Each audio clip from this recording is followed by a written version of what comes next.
Red line Islamabad studio से हम आपको प्रोग्राम में खुशामदीद कहते हैं। आप सबकी याद दहानी के लिए कि पाकिस्तान के अंदर बलूचिस्तान और खैबर पख्तूनख्वा में दहशतगर्दी के बहुत सारे वाक़यात हुए हैं। बलूचिस्तान के अंदर दहशतगर्दी के वाक़यात की नौइयत तब्दील हो रही है।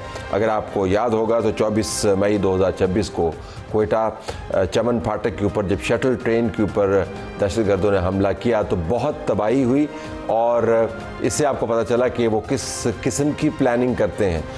इंसानी जानों का ज़िया, शहादतें, घरों का टूट फूट जाना एक तस्वीर बनाता है कि बलूचिस्तान के अंदर क्या कार्रवाइयाँ हो रही हैं। 12 अप्रैल को भी पाकिस्तान कोस्ट गार्ड्स के ऊपर हमले हुए, जिम्मेदारी BLA ने कबूल की। जनवरी 2026 में आपको याद होगा बलूचिस्तान के 10 से ज़्यादा शहरों पर जो हमले हुए थे उसकी जिम्मेदारी BLA ने कबूल की। 2025 में आप ही याद दहानी के लिए हम आपको बता दें कि बलूचिस्तान में डॉक्यूमेंटेड जो हमले हैं 432 के करीब दहशतगर्दी के हमले हैं। 284 शहरी इसके अंदर शहीद हुए, 205 सिक्योरिटी गार्ड भी इसके अंदर शहीद हुए। 8 मई 2026 को ऑस्ट्रेलिया ने BLA को दहशतगर्द तंजीम करार दिया। हमें जानना ये है कि दुनिया के अंदर BLA की दहशतगर्दी के बारे में क्या डिबेट चल रही है। तो हमें इस प्रोग्राम के अंदर ज्वाइन करेंगे स्कॉट कैली जो होस्ट हैं, geo political analyst, retired US army special forces officers, और उनका एक्सपीरियंस है बैटल ग्राउंड का। मैंने कुछ देर पहले उनसे बात की। हम आपको दुनिया के अंदर बलूचिस्तान में होने वाली दहशतगर्दी और उसका मरकज़ जो है BLA, उसके बारे में क्या बात हो रही है वो हम आपको एक अक्स दिखाएंगे। हम तफसील से बात करेंगे आज के प्रोग्राम में। जो वज़ीर आज़म पाकिस्तान के साथ जो chamber of commerce of industry के रिप्रेजेंटेटिव्स हैं उनकी मुलाकात हुई, बड़ी ज़बरदस्त तस्वीरें बनी। PM हाउस की तरफ से कुछ बयानात भी जारी हुए, चंद एक TV चैनल्स ने उसको चलाया भी, जिससे लगता यूँ है कि जैसे बिज़नेस कम्युनिटी और हुकूमत वक्त के दरमियान ऐन बजट बनाने के मौके पर मामला तय पा गए हैं। इस बहस को हम आगे लेके चलेंगे। बिज़नेस कम्युनिटी अमूमन हुकूमत से नाराज़ रहती है और आज तो चूँकि हुकूमत की तरफ से दोबारा से 8 बजे दुकानें बंद करने का बाकायदा एक डायरेक्टिव जारी कर दिया गया है, तो जो कारोबारी तबका है इससे भी नाला होगा। लेकिन जो इमेज हुकूमत बता रही है वो ये बता रही है जी कि हमारे मामला ठीक है। तो सरदार ताहिर महमूद साहब, सदर Islamabad chamber of commerce and industry, हमें ज्वाइन कर रहे हैं, और लाहौर से chamber of commerce and industry को रिप्रेजेंट कर रहे हैं फ़हीम रहमान सहगल साहब। कुछ देर में हमें Karachi chamber of commerce and industry के नुमाइंदे रेहान हनीफ साहब भी ज्वाइन करेंगे। दोनों मेहमानों का शुक्रिया। नाज़रीन, बात शुरू करने से पहले हम आपको बता दें कि दूसरी बड़ी स्टोरी हमारी, एक 9 जून को बड़ा एहतजाज है। आज़ाद जम्मू कश्मीर के अंदर जो एहतजाजी कमेटी है उसने डेट दी हुई है। फैसल मुमताज़ राठौर साहब, वज़ीर आज़म आज़ाद कश्मीर, हमें इंटरव्यू में लाइव ज्वाइन करेंगे। वज़ीर आज़म ने एक बाकायदा कमेटी की तैनाती की हुई है, तमाम बड़ी जमातों की नुमाइंदगी उसके अंदर मौजूद है, AJK की मौजूदा हुकूमत के नुमाइंदगान भी उसके अंदर मौजूद हैं। 9 जून की स्ट्राइक को आपने कैसे एवर्ट करना है, वो जो डिमांड्स दे रहे हैं उन डिमांड्स को आपने कैसे टैकल करना है। लास्ट टाइम जब ये एहतजाज हुआ था तो आपको याद होगा कि इसके अंदर खून भी बहा था और हालात ख़राब हो गए थे। ये मामला भी आज हम टेकअप करेंगे, लेकिन शुरू हम कर लेते हैं जो वज़ीर आज़म की मुलाकात हुई chamber of commerce and industry के नुमाइंदगान से। तो सरदार साहब, आप मेरी बात सुन पा रहे हैं इस वक्त? ताहिर साहब जी जी ताहिर साहब, बिल्कुल आपकी आवाज़ आ रही है जी। अच्छा, एक मेरे पास जो हुकूमत वक्त की तरफ से बयान जारी हुआ उसका एक मैं हिस्सा आपको सुना देता हूँ। मुल्क भर की कारोबारी बिरादरी पाकिस्तान की मुआशी तरक्की और रोज़गार में इजाफे के लिए हुकूमत के साथ खड़ी है। वफद के अरकान की गुफ्तगू, जिससे तसव्वुर ये बनता है कि आपके मामलात हुकूमत के साथ तय हैं और कोई बड़ा मसला नहीं है। क्या ये दुरुस्त है इमेज? सबसे पहले thank you very much Tahir साहब, आपने मदऊ किया और बड़ा इम्पोर्टेंट आज हमारी मुलाकात हुई प्राइम मिनिस्टर ऑफ पाकिस्तान से, और जिसमें तमाम आलमोस्ट जो रेलिवेंट वज़रा थे वो सारे लोग भी मौजूद थे। तो हमने जो अपनी रिक्वेस्ट सी, ये एक ऑनगोइंग प्रोसेस था। हमने अपनी बजट तजावीज़ ऑलरेडी जमा करवाई थी और फिर उसके ऊपर काफ़ी फोरम्स पे बात भी हुई, और फिर फाइनली आज प्राइम मिनिस्टर ऑफ पाकिस्तान ने हमें मदऊ किया प्राइम मिनिस्टर हाउस में, और वहाँ पर भी हमने अपने जो मुतालबात हैं उनको दोहराया और एक्सपोर्ट लेड इकोनॉमी की बात हुई, कंस्ट्रक्शन और रियल एस्टेट के शोबे पर टैक्स रैशनलाइजेशन के मुतालबात हमने रखे और इस सिलसिले में और इसके बाद जो सुपर टैक्स है उसके हवाले से अपने अपने जो कंसर्न्स हैं उनका एक दफ़ा फिर खुलकर इजहार किया। और उसके अलावा देखिए, कोई चीज़ हम हतमी नहीं कह सकते कि क्या चीज़ तय हो गई है, वहाँ तो एक कंसल्टेटिव ये सेशन था, तो हम हर उस इकदाम की जिसकी वजह से हमारी ये जो बिज़नेस कम्युनिटी है जिसने पिछले 2-3 साल में बहुत ज़्यादा सफ़र किया है, एनर्जी की प्राइसेस हों या टैक्सेस हों, वो इस हद तक है, इनकम टैक्स और दीगर टैक्सेस के। लेकिन सरदार साहब कथा कलामी होती है। अगर मैं आपसे पूछ पाऊं, और मैं ये सवाल फ़हीम साहब के पास भी लेके जाऊंगा, लेकिन फॉलो अप के तौर पे आपसे, क्या वाकईतन समझती हैं कि हुकूमत के पास वो स्पेस मौजूद है जिसके अंदर आपके बहुत सारे मुतालबात को मान ले? क्योंकि बजट तो बन चुका, उसके अहदाफ तो तय हो चुके, जो बेस लाइन्स हैं वो तय हो चुकी, किसने कहाँ पे लगाना है, कितना टैक्स लेना है, वो तो IMF ने तय कर दिया।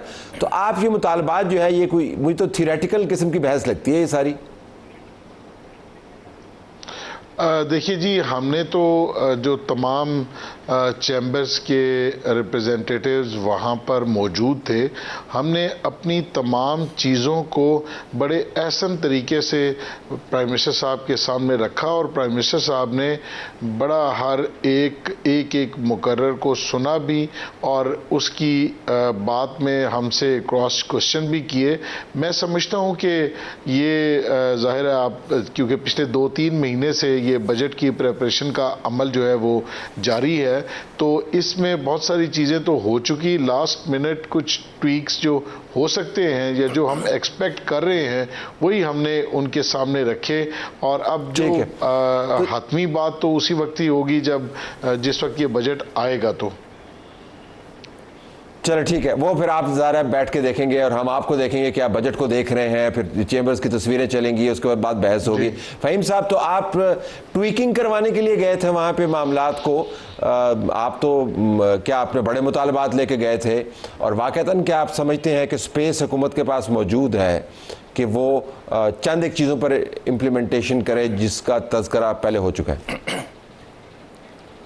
बिस्मिल्लाहिर्रहमानिर्रहीम। थैंक यू तलत साहब।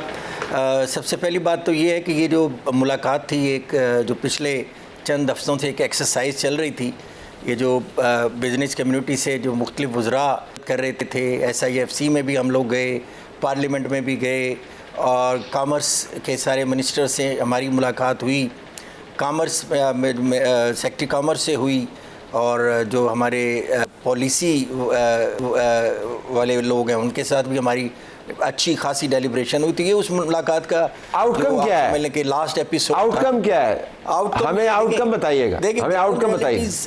आपको पहले देखें, मैं बताऊं तलत साहब, जब तक हम अपना किसी भी कोई जब आप डायग्नोज कर लेंगे ना किसी इशू को, तो उसका ट्रीटमेंट बड़ा आसान होता है। मैं समझता हूं कि जब तक हम IMF के प्रोग्राम में हैं तो हम ये बजट बिजनेस फ्रेंडली या जिसे कहते हैं अवाम फ्रेंडली, अवाम दोस्त बजट या बिजनेस फ्रेंडली बजट नहीं बन सकेगा। जो ग्राउंड रियलिटी ये है कि देखें, कॉमर्स एक ऐसा सब्जेक्ट है जिसमें हम चीज़ों को मैनिपुलेट नहीं कर सकते। 1+3 4 होगा, 2+2 4 होगा। आप किसी तरह के इसको किसी तरीके से इस फिगर को झुटला नहीं सकते। 3+2 4 नहीं हो सकता। तो मैं ये समझता हूँ कि इस वक्त जो सिचुएशन है, जब तक हम IMF की बेसाखियों से आज़ाद नहीं होंगे, जब तक हम अपनी मुल्क की मईशत को, अपने जो हमारे एग्जिस्टिंग रिसोर्सेज हैं पाकिस्तान में, उन को बुनियाद बनाकर अपनी मईशत को नहीं खड़ा करेंगे, हम अपनी मर्ज़ी के बजट नहीं बना सकते। लेकिन समहाउ गवर्नमेंट इसमें, इन्होंने जिस तरह हमने एक पूरी एक्सरसाइज की है, उनकी सीरियसनेस नज़र आई है। प्राइम मिनिस्टर साहब ने भी बड़े अच्छे तरीके से हमें सुना, एक एक बात का जवाब दिया, बहुत सारी चीज़ें हमने रखी हैं। देखें, हमारे मुल्क का इशू क्या है। हमारा मुल्क वो है जो काफ़ी, मैं इशू पे आता हूँ, ज़रा मैं इशू पे आता हूँ, लेकिन आपने जो बात की ना IMF के हवाले से, वो मैं ज़रा रेहान साहब के सामने लेके जाऊँगा। रेहान साहब कराची चैम्बर को रिप्रेजेंट कर रहे हैं, आपको आवाज़ आ रही है मेरी? जी जी तलत साहब, आ रही है आवाज़। निकल जाए क्या IMF के प्रोग्राम से? नहीं, देखें तलत साहब, IMF के प्रोग्राम से हम नहीं निकल सकते। 2027 में अगले साल ये प्रोग्राम का तो यकीनी तौर पर इस वक्त जो हालात है हुकूमत जो है नए प्रोग्राम में जाएगी, तो IMF के प्रोग्राम से तो नहीं निकल सकते। लेकिन अगर मैं थोड़ा सा आप मुझे अगर मौका दें, मैं आज की मीटिंग के बारे में बताऊँ। देखिए, आज की मीटिंग बड़ी सैर हासिल हुई है। मिनिस्टर साहब ने तमाम गुफ्तगू सुनी है। हुकूमत के पास कोई फिस्कल स्पेस ऐसी है नहीं, ऐसे ख़जाने हैं नहीं कि वो हमें कोई रिलीफ दे सके। तो मैंने उनको वो जगहें बताई हैं जहां अरबों रुपए की लीकेज हो रही है, अरबों रुपए हमारे ज़ाया हो रहे हैं, वो रोक कर उस पैसे से हमें रिलीफ दिया जा सकता है। और दूसरा, जो गुजारिशात 3-4 महीने की थी, उन 2 गुजारिशात पे तो फौरी तौर पर वज़ीर आज़म साहब ने ऑर्डर इशू कर दिए वहीं बैठे बैठे। तो 2 जो चीज़ें मैंने उनको बताई हैं जहां हुकूमत नुकसान कर रही है, एक फाटा पाटा का कानून जो लाया है, जो रिलीफ दिया गया है, वो फाटा के लिए दिया गया है, लेकिन उसका बड़ा मैसिव मिसयूज़ हो रहा है। माल फाटा के नाम पे आता है, बिकता पूरे पाकिस्तान में है। इससे अरबों रुपए, सैकड़ों अरब रुपए का नुकसान हो रहा है। सिर्फ ऑयल और घी में 130 अरब रुपए सालाना का नुकसान हो रहा है। मैं आपको फिंगर टिप्स पे मेरे पास हिसाब है, मैं दे सकता हूँ। इसी तरह चाय है, इसी तरह आयरन स्टील और बेशुमार चीज़ें हैं। तो मैंने उनको कहा फाटा का जो आपने ये रिलीफ दिया है फाटा के भाइयों के लिए, जो उनका हक भी था, लेकिन उसका इतना बड़ा मिसयूज़ हो रहा है कि हुकूमत को सैकड़ों अरब रुपए सालाना नुकसान उठाना पड़ रहा है। और दूसरा, मैंने उनको लीकेज बताई कि जो रॉ मटेरियल की इंपोर्ट होती है उसमें इंडस्ट्रियल यूज़ के लिए और कमर्शियल यूज़ के लिए फ़र्क है। अब तो मंगाया जाता है इंडस्ट्रियल यूज़ के लिए और बेच दिया जाता है कमर्शियल में। अब आप किसी भी रॉ मटेरियल की इंपोर्ट देखेंगे, 90% इंपोर्ट इंडस्ट्रियल में हो रही है, जबकि वो इंडस्ट्रियल में यूज़ नहीं हो रही है, वो कमर्शियल बाजार में बिक रही है। रेहान साहब, कथा कलामी आपकी तजावीज़ की अहमियत मुँह नहीं फेरा, लेकिन गुजारिश ये, क्या वाक़तन ये समझते हैं कि हुकूमत को इन मामलात का इल्म नहीं है और उनको आज की मीटिंग में आपकी निशानदेही की ज़रूरत थी? ये इतनी बड़ी जो ब्यूरोक्रेसी बैठी हुई है, इतना बड़ा जो आपने निज़ाम बनाया हुआ है, डू यू रियली बिलीव कि उनको इल्म नहीं है कि लीकेज कहाँ से हो रही है, हैमरेज कहाँ से हो रही है? जी तलत साहब, आज जितनी हम लोगों ने बातें की, वज़ीर आज़म साहब ने बड़े गौर से एक बात पूरी नोट की। वो तो हर बात को गौर से सुनते हैं। मुझे लेट मी कंप्लीट जी। लेकिन मुझे जो उनकी बॉडी लैंग्वेज से और उनके जवाबात से जो मुझे आइडिया हुआ, इंप्रेशन आया, वो ये हुआ कि प्राइम मिनिस्टर साहब बड़े, उनका होमवर्क ज़बरदस्त था और उनको हर वो चीज़ का पहले से पता था जो हम बता रहे थे। तो वो खुद भी कारोबारी हैं, लाहौर चैम्बर के, तो कर क्यों नहीं रह चुके? अगर उनको पता, कर क्यों नहीं रहे? देखें, बहुत सारी शायद उनके पास मजबूरियां हो जो नहीं कर रहे हैं, और हमने यही बताने की कोशिश की है, 2 चीज़ें जो मैंने आपको बताई हैं यही कर लें तो अच्छे खासे पैसे इनके निकल आएंगे। अच्छा, सरदार साहब को लेके आते थे, IMF से नहीं निकलते पैसे, लेकिन हमने निकालने। सरदार साहब, आप सब लोग खुशकिस्मत हैं, मैं ये कहने दीजिए कि वज़ीर आज़म साहब आपको बुलवाते हैं और आपकी बात सुनते हैं। इस मुल्क का सबसे बड़ा जो टैक्स पेइंग सेगमेंट है सोसाइटी का, जो सैलरीड क्लास है, उसके किसी नुमाइंदे को इतनी इज्जत नहीं देते, वो बुलाते नहीं है। लेकिन अच्छी बात है आपको बुलाते हैं। आपके ख्याल में ये एक going through the motion exercise होगी अगले साल तक, जब तक IMF के मामला तय नहीं होते, या वाक़तन आपकी इनपुट फाइनेंस मिनिस्ट्री, FBR के ऊपर असरअंदाज होगी? मैं ज़रा एक कैंडिड असेसमेंट सरदार साहब आपकी चाह रहा हूँ। देखिए जी, मैं समझता हूं कि लास्ट ईयर बजट से में भी हमने प्राइम मिनिस्टर साहब ने हमने उनको तजावीज़ दी थी, तो उसके सिलसिले में फेडरल एक्साइज ड्यूटी PM साहब ने ख़त्म की थी। आपको पता है, जो इमूवेबल प्रॉपर्टी के ऊपर फेडरल एक्साइज ड्यूटी थी 3% तक, वो ख़त्म की थी। फिर स्टैम्प ड्यूटी थी, वो 1% पे इस्लामाबाद में 4% थी, उसको 1% तक लेके आए। फिर CDA ने फीसेस बढ़ा दी थी, उनको कम करके 1% तक लेके आए। इसी तरह आज भी हमने उनसे ये रिक्वेस्ट की कि कुछ ऐसी चीजें जो IMF के दायरा कार की नहीं है, जो एडमिनिस्ट्रेटिव मैयत है, जिसकी वजह से हमारी मईशत और इस्लामाबाद में कंस्ट्रक्शन का पहिया जो है वो चल सकता है, जिससे अलाइड इंडस्ट्रीज भी चलेंगी। जैसे कुछ चार्जेस हैं, जब हम बड़ी बिल्डिंग्स बनाते हैं तो उसमें एडिशनल FAR के चार्जेस हैं, 950 रुपये से बढ़ा के CDA ने वो 23,500 रुपये पर स्क्वायर फिट कर दिए। इसी तरह दीगर फीसेस थी, उनमें भी होशरुबा हद तक इजाफा किया। ट्रांसफर रफी 250 रुपये से बढ़ा के 3% ऑफ FBR वैल्यू कर दी थी। तो इसके ऊपर प्राइम मिनिस्टर साहब का मैं शुक्रिया अदा करता हूं कि आज ही उन्होंने चेयरमैन साहब को, जो चेयरमैन CD हैं, उनको हदायत दी हैं और कल हमारी इंशाल्लाह उस सिलसिले में 1 बजे चेयरमैन CDA के साथ इस हवाले से मीटिंग है। पहले तो असर होता है, आप ये हमारे असर होता है, मिनिस्टर साहब ने असर होता है, आप ये फरमा रहे जी बिल्कुल होता है। प्राइम मिनिस्टर साहब ने ऑर्डर जारी किया, आज मीटिंग भी आपने जिक्र किया। बिल्कुल सहगल साहब, if I could ask you this up front, Sehgal साहब if I could ask you up front, ये जो हमारी बिजनेस कम्युनिटी हर वक्त कंसेशंस क्यों मांगती रहती? कंपैरेटिव एनवायरनमेंट है, देखिए आप उसके अंदर कम्पीट करें। देखिए मैं आपको हर हुकूमत से आप कंसेशन ही मांगते रहते हैं। मीटिंग में हमने आज की मीटिंग में जो बात की है वो कंसेशन को ख़त्म करने की बात की है। हमने कहा है जो कंसेशनरी SROs हैं 595 या गालबन एक SRO है उसको भी ख़त्म करें। और ये जो अभी हमारे कराची चैम्बर के प्रेसिडेंट कह रहे थे कि जो इंडस्ट्री को कंसेशन मिली हुई है एक इतनी बड़ी डिस्पैरिटी, उसको ख़त्म करें। जो फाटा को कंसेशन मिली हुई है उसको ख़त्म करें। दूसरी तरफ आपने गिलगित बल्तिस्तान को एक कंसेशन और दे दी है, उसको भी ख़त्म करें। तो हमने तो कोई कंसेशन नहीं मांगी, हम तो कह रहे हैं कि लेवल प्लेइंग फील्ड दे दें। हमें तो दुनिया का जो इस वक्त हमारे रीजनल कंट्रीज़ में जो हमारा कॉस्ट ऑफ डूइंग बिजनेस है हमें वो दे दें। हम तो कोई कंसेशन नहीं मांग रहे, हम तो कह रहे हैं कि अगर हमने अपनी एक्सपोर्ट बढ़ानी है तो जिनके साथ हमारा मुकाबला है उनके बराबर कर दें। हमारा रेट ऑफ इंटरेस्ट क्या बताएं, ये हम यूरोपियन या अमेरिकन ममालिक से अपना कंपैरिजन नहीं करते। आप बताएं वियतनाम जैसा है, हमारा जो इलेक्ट्रिसिटी का टैरिफ है क्या इंडिया जैसा है, क्या बांग्लादेश जैसा है, क्या हमारा टैरिफ जो है वो सहगल साहब अभी आपने 12 कंसेशंस की डिमांड, सहगल साहब आपने 12 कंसेशन की लिस्ट तो आपने अभी मुझे बता दी है। यही तो कंसेशंस हैं जो आप मांग रहे हैं। ये कंसेशन नहीं है सर, ये हम कहते हैं कि ये हमें ये हमारा कॉस्ट ऑफ डूइंग बिजनेस वो है जो हमें मुकाबला जो साजी है इस वक्त दुनिया में एक्सपोर्ट में हम नहीं कर पा रहे। तो आपने अपनी हमें जिस तरह कहते हैं ना, गवर्नमेंट को पता तो कुछ है लेकिन करना कैसे है, शायद हम बिजनेस कम्युनिटी के लोग हैं उनको बता सकें कि ये चीज़ें मेजर लें। इस वक्त हमारी जो लीकेज है, देखें असल मसला हमारा क्या है, हमारा जो मेन इशू है आप ये जो हमारा लास्ट प्रोग्राम अभी जो चल रहा है ये $7.2 बिलियन का ये प्रोग्राम था जो 37 मंथ में ये कंप्लीट होना है। इसमें $7.2 बिलियन हमें मिल रहे हैं और हम हर साल SOEs में $3.5 बिलियन अपना उनका जो लॉस है वो हमारी कौम भुगत रही है। तो मैंने तो उनको कहा, आज ये भी कहा कि आपको मुबारक हो, आपने PIA बेच दी और अच्छा किया। लोग कहते हैं कि आपने सस्ती बेच दी, मैं कहता हूँ अगर आप ₹1 में भी बेच देते तो ठीक था, क्योंकि हर साल तो 70-80 अरब रुपए इसका नुकसान है। इसी तरह ये स्टील मिल, NHA, ये आपके डिस्कोज और जितने भी आपके ऐसे इदारे हैं जिनका जो हमें हर साल लॉस दे रहे हैं, इसकी लीकेज रोकें।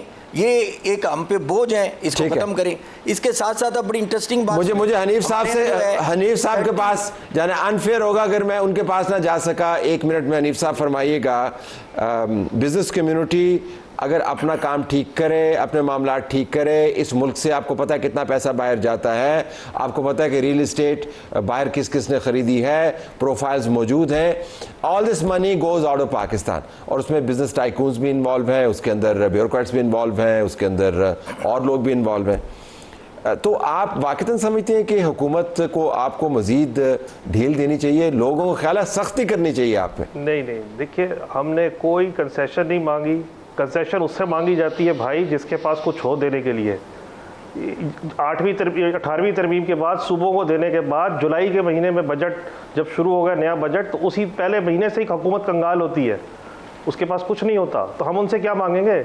हमने तो उनको रास्ते बताए कि यहाँ आपकी लीकेज हो रही है सैकड़ों अरब रुपए की, ये पकड़ें, ₹1 की हमें कंसेशन नहीं चाहिए। हमने उनको कहा है कि 2200 रुपये आपकी गैस की कॉस्ट है, 2200 रुपये में BTU, आप 4000 रुपये की दे रहे हैं एक्सपोर्ट इंडस्ट्री को, दूसरी जानिब आप क्रॉस सब्सिडी दे रहे हैं, आप वो बंद करें। आप इलेक्ट्रिसिटी की प्राइस और गैस की प्राइस जो कॉस्ट है उस पे दें, गैस पे मत कमाएं, उस इंडस्ट्री को दें। इंडस्ट्री की जो प्रोडक्ट आएगी एक्सपोर्ट होगी उस पर उससे टैक्स मिलेगा, उससे कमाएं, गैस पे मत कमाएं। हमने कोई कंसेशन नहीं मांगी, इनके पास है ही नहीं कुछ देने के लिए, तो हम मांगेंगे क्या? Okay, I have to leave it there. आप तीनों का बहुत शुक्रिया, आपसे दोबारा मुलाकात होगी क्योंकि बजट का सीज़न है, हम बार बार देंगे और आपके जो ख्यालात हैं उनसे मुस्तफ़ीद होंगे। Thank you very much for joining the show.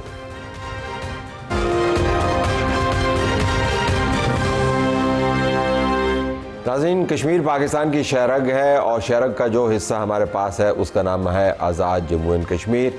यहाँ पर अवामी जॉइंट एक्शन कमेटी ने पिछले कई सालों से एक मसला खड़ा किया हुआ है। उनकी बात सुने तो लगता है कि उनके पास बावज़न किस्म की दलीलें मौजूद हैं, लेकिन जब आउटकम हम देखते हैं तो हमें लगता है कि सड़कों के ऊपर एहतजाज एक खूनी कैफियत भी इख्तियार कर लेता है। अब फिर उन्होंने 9 जून को एक हड़ताल की कॉल दी हुई है।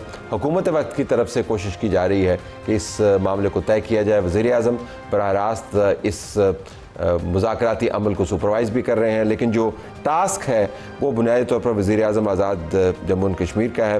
फैसल मुमताज़ राठौर साहब जिन्होंने हमें ज्वाइन किया है। फैसल साहब बहुत शुक्रिया, आपने हमें ज्वाइन किया। प्रोग्राम शुरू होने से पहले आपने खुद ही याद दहानी करवाई कि आखिरी मरतबा जब ये हंगामा चल रहा था तो किसी और की हुकूमत थी, तो बर्डन उन पर था, आपने कुछ तजावीज़ दी थी। अब आपके पास ये कुर्सी मौजूद है और दोबारा से 9 जून की कॉल है, क्या मुख्तलिफ होगा इस मरतबा? देखिए, सबसे पहले तो ये था कि जब पिछली दफ़ा एक्शन कमेटी की तरफ से कॉल दी गई थी तो उस वक़्त उनके पास जी मुतालबात की आवाज़ आ रही है आपको? थी। जी आवाज़ जी मुझे आ रही है जी आवाज़। मैंने कहा सर, जब पिछली बार उनकी तरफ से कॉल दी गई थी तो उस वक़्त उनके कुछ ऐसे मुतालबात थे जिसकी बुनियाद पर उन्होंने ये फ़ैसला किया, लेकिन उसके बाद जो उनसे मुआहदा हुआ, हमने ये कोशिश की कि हुकूमत में आने के बाद जितने भी मामलात थे हमने उसको करने में एक लम्हा भी ताख़ीर नहीं की और अल्लाह ने किया कि काफ़ी हद तक वो मामलात हल भी हुए और उनके साथ एक राब्ता भी रहा। लेकिन एक ऐसा उसमें शिक थी जिसमें एक नकात महाजरीन की सीटों से मुतलका था, जिसमें एक कमेटी बनी थी जो उनके साथ बातचीत कर रही थी इस मामले के हल के लिए। वो एक ऐसी बेसिक बुनियाद बनी दोबारा से इस तारीख को जो उन्होंने कॉल दी हुई थी। लेकिन हमारी तरफ से ये पूरी कोशिश है। अभी रिसेंटली परसों वफाक की तरफ से भी एक कमेटी आई थी जिसमें मुस्लिम लीग नून और पाकिस्तान पीपल्स पार्टी की क़यादत भी थी, मैं ख़ुद भी उसमें मौजूद था। बड़े अच्छे माहौल में हमारी बातचीत भी रही, उनके साथ तमाम इश्यूज़ को डिस्कस भी किया गया। हुकूमत की तरफ से जितने मामलात थे जो हल किए गए एक एक करके वो भी बताए गए। लेकिन उनसे सिर्फ एक हमने उस वक़्त कहा था कि हमें थोड़ा सा ये वक्त दे दे, चूँकि जो डेट उन्होंने दी थी 9 तारीख की, तो जब चूँकि इस आइनी तरमीम या किसी भी हवाले से जो सीट्स का फ़ैसला था वो अकेले एक जमात के बस की बात नहीं, उसमें एक पॉलिटिकल कंसेंसस चाहिए था और उसके लिए हम चाहते थे कि APC बुलाएं, तमाम सियासी जमातों के साथ मिलकर इस पर बात करें और फिर एक कंसेंसस बनाने के बाद हम इसमें आगे बढ़ें। लेकिन उनकी तरफ से हमें वक्त नहीं दिया गया, बल्कि हमने आखिरी हद तक कोशिश की कि चूँकि इलेक्शन का शेड्यूल भी अनाउंस होना है तो हमें 8-10 दिन मज़ीद मिल जाए। लेकिन उनकी तरफ से ये बात थी कि हम एक दिन भी ज़्यादा नहीं देंगे, लेकिन हम आपके साथ 7 तारीख तक मुज़ाकरात के दरवाजे खुले रखेंगे। तो उस वाले से आज प्राइम मिनिस्टर पाकिस्तान ने भी वहाँ पर भी बातचीत की गई। तो कोशिश तो पूरी है जी, हम कभी नहीं चाहते कि रियासत किसी इम्तिहान में जाए, ये लोग हमारे अपने हैं, लेकिन तहरीक चलाना, अपने मामलात को आवाम में लेकर जाना, यकीनन इसमें कोई दो राय नहीं कि उन्हें बात सुननी भी चाहिए, हमें समझनी भी चाहिए और हम समझ भी रहे हैं। लेकिन अब फैसले एक अगर सड़कों के बजाय अगर अवान के अंदर हों तो वो बेहतर है। और मेरे ख्याल में इसमें बहुत सारे ऐसे लोग हैं एक्शन कमेटी के अंदर जो चाहते हैं कि बातचीत के ज़रिए रास्ता निकल लें। हम आखिरी दम तक ये कोशिश करेंगे कि किसी भी तरह से बैठकर बातचीत करके मसले का हल निकाला जाए। मसला आवाम को समझाने के लिए मुख्तसरन 12 मुहाजिर नशिस्तों का क्या है, अगर आपको बताना हो कि मसला कहाँ पर फंसा हुआ है, क्योंकि एक ख्याल ये भी है प्राइम मिनिस्टर साहब कि जो मरकज़ में हुकूमत है मुस्लिम लीग नून की, उनका इन 12 नशिस्तों के बारे में बड़ा वाज़ेह मौक़िफ़ है और मौक़िफ़ यही है कि हमने इसको तब्दील नहीं होने देना, क्योंकि ज़ाहिर है इससे इंतख़ाबात जो पंजाब के अंदर होते हैं जिससे उनकी पार्टी की स्टैंडिंग मुतासर होती है आज़ाद कश्मीर के अंदर, वो उसको कॉम्प्रोमाइज़ नहीं करेंगे। आपके ख्याल में गुंजाइश कहाँ पर है?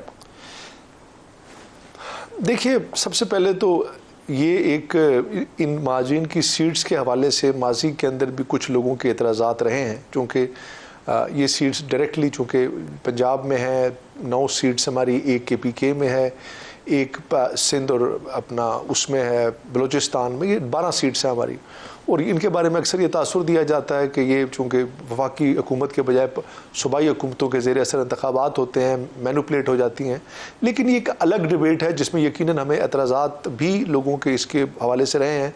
सारी सियासी जमातें, पीपल्स पार्टी, नून लीग खुद भी इस पर एतराज़ करती रही है। लेकिन इस वक्त हमारे लिए सबसे बड़ी अहमियत रियासत के मामलात और उन मसाइल की है जो कि आवाम के साथ जुड़े हुए हैं। लेकिन चूँकि एक वक्त में सियासी जमातें इस पर बात करती रही हैं, कुछ फ़ंड्स के हवाले से लोगों के तहफ़्फ़ुज़ात रहे हैं, कुछ लोगों के ज़हनों में ये कि हुकूमतें जब तब्दील होती हैं तो इन सीट्स का रोल होता है। लेकिन इन तमाम चीज़ों के बावजूद महाजरीन का, उनकी कुर्बानियाँ हैं, उनका एक रोल है, उन्हें किसी भी हवाले से नज़रअंदाज नहीं किया जा सकता। और अगर इसमें किसी भी सियासी जमात, चाहे वो पीपल्स पार्टी हो, चाहे वो नून लीग हो, उनकी कोई सियासी वबस्ती या सियासी मफादात हैं तो वो एक तरफ हैं। इस वक्त मैं ये समझता हूँ कि हमारे लिए रियासत का मफाद सबसे ज़्यादा ज़रूरी है।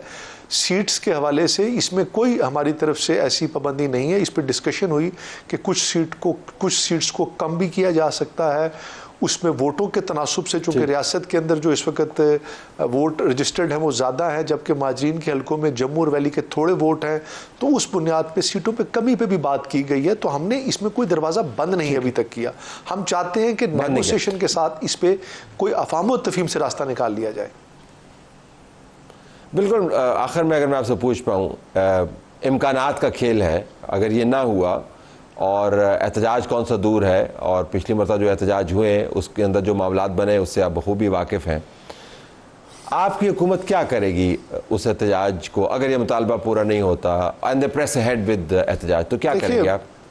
हम तो कोशिश सबसे पहले तो आखिरी हद तक ये करेंगे कि वो लोग सड़कों पे ना आए और ऐसा मामला ना बने। मगर अगर खुदा ना खास्ता ऐसा मौका आ गया तो कोशिश करेंगे कि पुरअमन रहें और कम से कम हम ताकत की बुनियाद पे, फोर्स की बुनियाद पे उन्हें रोकने की कोशिश नहीं करेंगे। कोशिश करेंगे उन्हें ठंडा पानी पिलाएं, उनकी जो है उनका हर तरीके से जो उनकी कहते हैं तबई और उस हवाले से वहाँ पर उनका ख्याल रखा जाए। कम से कम रियासत के अंदर किसी भी ऐसी सिचुएशन के हम मुतम्मिल नहीं हो सकते कि हम ताकत का इस्तेमाल करके उन्हें रोकें। लेकिन ये चीज़ मैं समझता हूँ रियासत के लिए बेहतर नहीं, चूँकि दूसरी तरफ हिंदुस्तान जो हमारा दुश्मन है वो इस चीज़ से बेपनाह फ़ायदा उठाता है और वो किसी भी अवामी हकूक़ की तहरीक को पाकिस्तान के साथ मुआजना करते हुए उसके साथ उस मामलात को दूसरी तरफ ले जाता है। और मैं नहीं समझता कि इस मौके पे हम इस चीज़ के मुतम्मिल हो सकते हैं।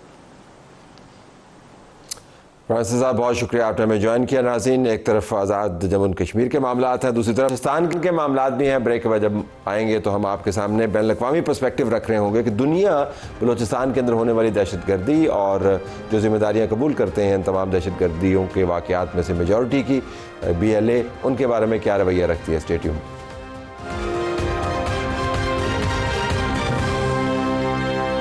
नाज़रीन, BLA ने बलूचिस्तान में होने वाले बहुत सारे दहशतगर्दी के वाक़यात की जिम्मेदारी कबूल की। बड़ा सवाल ये है कि BLA को दहशतगर्द तंजीम दुनिया भर में करार क्यों नहीं दिया जाता। इज्तमाही तौर पर ऑस्ट्रेलिया ने किया है, अमेरिका ने किया है। इस सवाल का जवाब और दूसरे सवालों का जवाब मैंने लिए स्कॉट कैली से। आइए देखते हैं कि उन्होंने मुझे पहले सवाल के जवाब में क्या कहा। BLA को बाज़ बैनुल-अक़वामी इदारों और मुमालिक की जानिब से दहशतगर्द तंजीम करार दिया गया है। मिसाल के तौर पर ऑस्ट्रेलिया ने इस पर दहशतगर्दी की माली मुआवनत के इल्जामात के तहत पाबंदियां भी आयद की हैं। ताहम ये बात कि पूरी दुनिया इसे बाज़ाब्ता तौर पर दहशतगर्द तंजीम तस्लीम करती है या नहीं, इतनी अहम नहीं जितनी ये कि आलमी बरादरी खित्ते के सिक्योरिटी मसाइल के हल में क्या किरदार अदा कर सकती है। अगर इन सिक्योरिटी चैलेंजेस पर काबू ना पाया जाए तो BLA जैसी तंजीमें अपने सियासी मकासद हासिल करने के लिए तशद्दुद और मुसल्लह कार्रवाइयों का इस्तेमाल जारी रख सकती हैं। मैंने स्कॉट से ये भी पूछा कि बैन अवी कम्युनिटी को क्या ये इल्म नहीं है कि ऐसे ग्रुप्स को टॉलरेट करते हुए वो अपने लिए खतरात पैदा कर रहे हैं, तो उसका उन्होंने ये जवाब दिया। आलमी बरादरी के बाज़ हिस्से यकीनन BLA जैसे ग्रोहों से पैदा होने वाले खतरात को तस्लीम करते हैं, जिसकी एक मिसाल ऑस्ट्रेलिया की जानिब से हालिया पाबंदियां हैं। ताहम तवील अरसे तक BLA को एक मकामी मसला समझा जाता रहा है और ये ख्याल किया जाता था कि इससे निपटना पाकिस्तान की जिम्मेदारी है। बैनुल-अक़वामी सतह पर BLA को अब तक दाइश जैसी बड़ी दहशतगर्द तंजीमों के बराबर खतरा नहीं समझा गया, लेकिन हालिया हमलों, खास तौर पर ऐसे इंफ्रास्ट्रक्चर को निशाना बनाने की वजह से जो बैनुल-अक़वामी कंपनियों से वाबस्ता है, इस तंजीम की आलमी सतह पर तवज्जो और अहमियत में इजाफा हो सकता है और इसके बारे में आलमी राय तब्दील हो सकती है। तो पाकिस्तान के पास BLA के हवाले से क्या ऑप्शंस हैं? पाकिस्तान को इस मसले से निपटने के लिए एक जामे और कई सतहों पर मुश्तमिल हिकमत अमली अपनाना होगी। सबसे पहले इन मालियाती नेटवर्क्स के खिलाफ कार्रवाई करना जरूरी है जो BLA को वसाइल और फंडिंग फराहम करते हैं। इसके साथ साथ बलूचिस्तान में हुक्मरानी और अवामी खिदमात को बेहतर बनाना होगा और इंटेलिजेंस मालूमात के तबादले के लिए बैनुल अक़वामी इदारों के साथ ताउन बढ़ाना होगा। फौजी कार्रवाइयां भी होनी चाहिए, लेकिन वो महदूद, मुख्तात और मखसूस अहदाफ तक होनी चाहिए ताकि सिर्फ दहशतगर्द अनासर को निशाना बनाया जाए।